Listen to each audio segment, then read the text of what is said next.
William Formiga, Matheus Cavicchioli, Rossi, Marcelo Lomba, Bruno Sávio, Moisés, Aleph Manga, Bidu e Edu. Esses seriam os jogadores especulados ou sondados pelo Vasco para 2022. Parece que vazou uma lista aí dos jogadores que o Vasco está sondando ou buscando para a próxima temporada. Desses jogadores, um destaque aí para o Rossi, que jogou no Vasco, tem aí uma paixão pelo clube e pode estar voltando, né? E alguns jogadores que a torcida quer, como o caso do Edu, que foi o artilheiro da Série B. O Vasco pode fechar com o Fernando Praz para coordenador técnico depois de desistir do Ricardo Gomes. Vamos falar sobre essa possível chegada do Fernando Praz, sobre o Rossi e o Galo, que foi campeão mineiro depois de 50 anos. Ganhou no Bahia de virada, estava perdendo 2-0, virou para 3-2, campeão brasileiro. E por que eu estou trazendo a notícia do Galo campeão brasileiro? Justamente porque o Bahia, depois desse revés, pode entrar na Série B e é um adversário dificílimo para o Vasco, que já tem muita dificuldade com os times que lá estão. E também porque o Urubu ficou mais uma vez no cheirinho. Eu já falei, meu time pode estar na merda, mas o Flamengo perdeu um título, é lógico que eu vou estar feliz. Então, o Galo campeão, o Urubu no cheirinho e o Fernando Praz com o Rossi podendo chegar no Vasco da Gama com um pacote de jogadores. Depois da vinheta a gente volta para falar mais sobre esses assuntos. Vascaíno do Cerrado.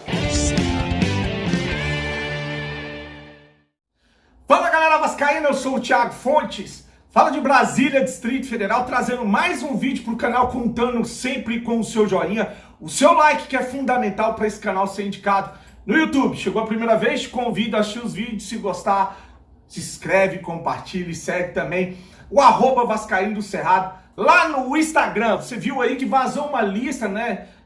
Sobre jogadores que o Vasco está sondando para jogar no clube. Falei dessa lista aqui, o William Formiga, que é lateral, estava emprestado, acho que é do Cianorte, está jogando para o Vila Nova, um jogador alto de 1,85 m, foi destaque aí no time goiano.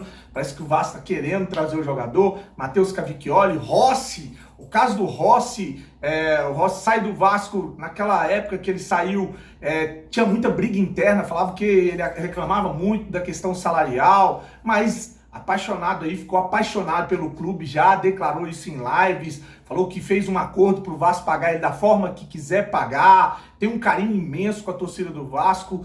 E aí o Bahia hoje, que perdeu para o Atlético Mineiro campeão brasileiro, o Flamengo pode pedir música no Fantástico, ficou no cheirinho aí na Copa do Brasil, Brasileiro e Libertadores, e eles ficam puto, mas muito puto quando eu falo. Galão da massa aí, campeão brasileiro, e o Bahia que estava ganhando por 2-0, tomou a virada, 5 minutos, foram 3 gols, um do Hulk de pênalti, 2 do Keno, 2 golaços do Keno. Parabéns para os atleticanos, a torcida do Galo com a do Vasco são unidas, a do Galo, Vasco, Palmeiras e outros clubes aí no Brasil. Então parabéns para o Galo. O Bahia fica numa situação difícil, porque o Bahia estava indo a 43 pontos, o Bahia pode vir jogar a segunda divisão, e isso pode fazer com que o Rossi saia também, que está acabando o contrato dele agora em dezembro, tá brigando pela última vaga ali agora são duas, né? Porque o Grêmio tá ganhando do São Paulo por 2-0.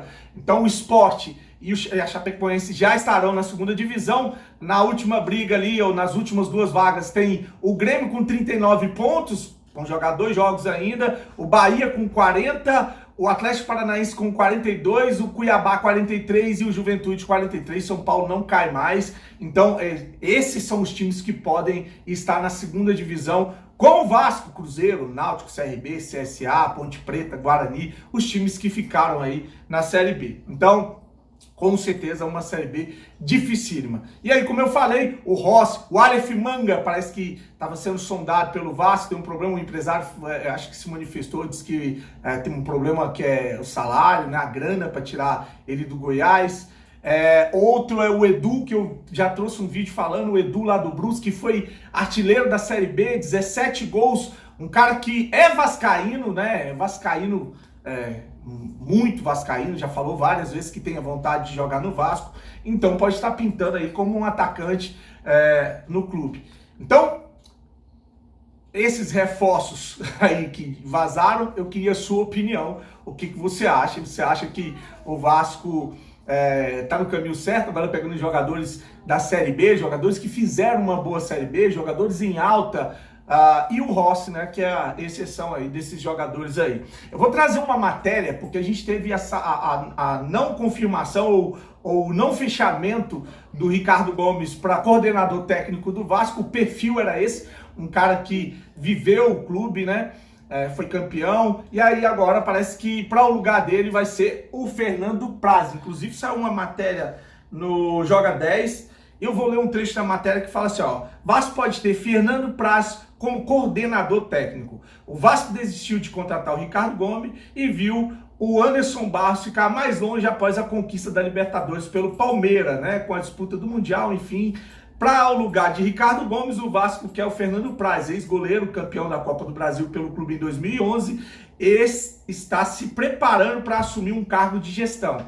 Ele é visto com bons olhos por ter experiência e conhecimento sobre o que representa o Cruz Maltino, sendo cotado para o cargo de coordenador técnico. A relação é boa, tanto que Fernando Praz visitou o CT Moacir Barbosa no início do mês passado. Já para CEO, cargo oferecido para Anderson Barros, o Vasco aposta na mesma receita. Um dirigente que seja experiente, conhecedor de São Januário. Os nomes que estão em pauta são o de Paulo Pelaipe, informado primeiro pelo Atenção Vascaíno e confirmado pelo Joga 10, e Newton Drummond, conforme a apuração da reportagem. Ambos trabalharam juntos no Vasco em 2018, na gestão do Alexandre Campelo. Pelaipe era diretor de futebol, enquanto o Newton era gerente. Na época, deixaram o clube depois de quase um semestre após o pedido de demissão de Zé Ricardo, que está muito próximo de acertar o seu retorno a São Januário. Então a situação é essa: Zé Ricardo já assinou o pré-contrato, está voltando e pode contar ali com um executivo que trabalhou com ele. Eu falei no vídeo mais cedo que era na gestão do Eurico, mas não, era na gestão do Campelo, início da gestão do Campelo.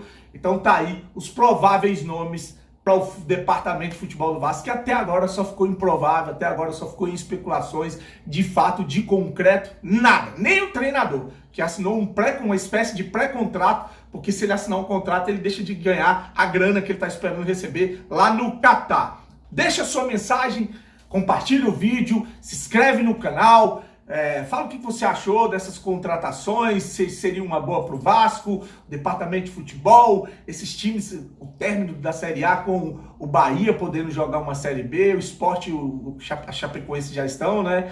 E a briga ali com o Grêmio, que respirou e precisa ganhar as duas últimas partidas. Acho que pega o Fluminense, pega o Corinthians, e enfim, é esse aí o panorama, esse é o cenário para 2022.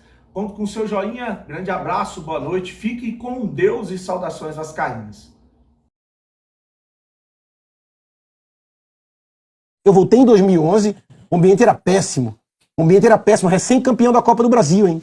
Quase campeão brasileiro, vice-campeão brasileiro. Sempre tem alguém para soltar para a imprensa, sempre tem alguém para bagunçar, para inventar história. Tem sempre um setorista que vai soltar uma historinha de algum jogador que não é verdade. E aí já tá aquela confusão inteira porque o torcedor compra a briga. E esse é o Vasco que a gente conhece. Agora, sempre revela jogador, sempre vai sair jovem, de talento, porque é a história do clube, seus maiores ídolos começaram lá. E é assim que é. Então, assim, a esperança tem. A torcida do Vasco exatamente, mas o Vasco não a dificuldade acaba, parece que eles tentam acabar com o Vasco, né? O Vasco não vai acabar nunca. Com a história do Vasco é linda, torcedor, né? Os grandes momentos do Vasco, cara, os marcos históricos do Vasco são muito bonitos. O Thiago, quando eu comecei no profissional do Fluminense, o time do Vasco, o time desses caras era uma máquina. Eu parava pra ver os fora caras isso, fora os grandes times que teve. Vice-campeão de primeiro campeão, 2000, campeão da Libertadores em 98, campeão brasileiro em 97. Aquele time campeão de 97 era um absurdo. Pelos torcedores. É aquilo, tudo que a gente já falou. A gente lamenta porque cada clube... Primeiro que a gente não tem muita condição até de falar, porque cada clube tem seu estatuto e, pelo que a gente sabe de Vasco, ele é totalmente protegido para quem está no comando. Porque você viu como é a eleição. Eu sou candidato, por exemplo, o Júlio Brandt, ele ganha, mas ele terá 120 pessoas ao lado dele, o Eurico terá 30 e outras 150. Você conhece quem são? Alguém já ouviu o nome de alguém? Ninguém. E se acham mais importantes do que os jogadores. São esses que causam problema ao clube. São esses 300 também. É isso que é o Vasco há 50 anos. E vai continuar assim, sem transparência. Quem são vocês que estão só atrapalhando o tempo inteiro, nunca entraram em campo para jogar. É isso que a gente precisa saber. Esse é o problema do Vasco. O Vasco ficou um clube com dono, sem ser dono. E aí você vai sofrer sempre, mas tempos melhores virão. Pronto. Melhor de alguém que quer o bem do clube. Melhor depoimento do que esse do Juninho Pernambucano, que é a cara e a alma do Vasco durante muitos anos, um dos maiores ídolos que vestiram a camisa do Vasco, não existe. E setorista que ele cita são os jornalistas que estão no dia a dia do clube, né? Exatamente. Aquele cara que cobre o dia a dia Exatamente. do clube.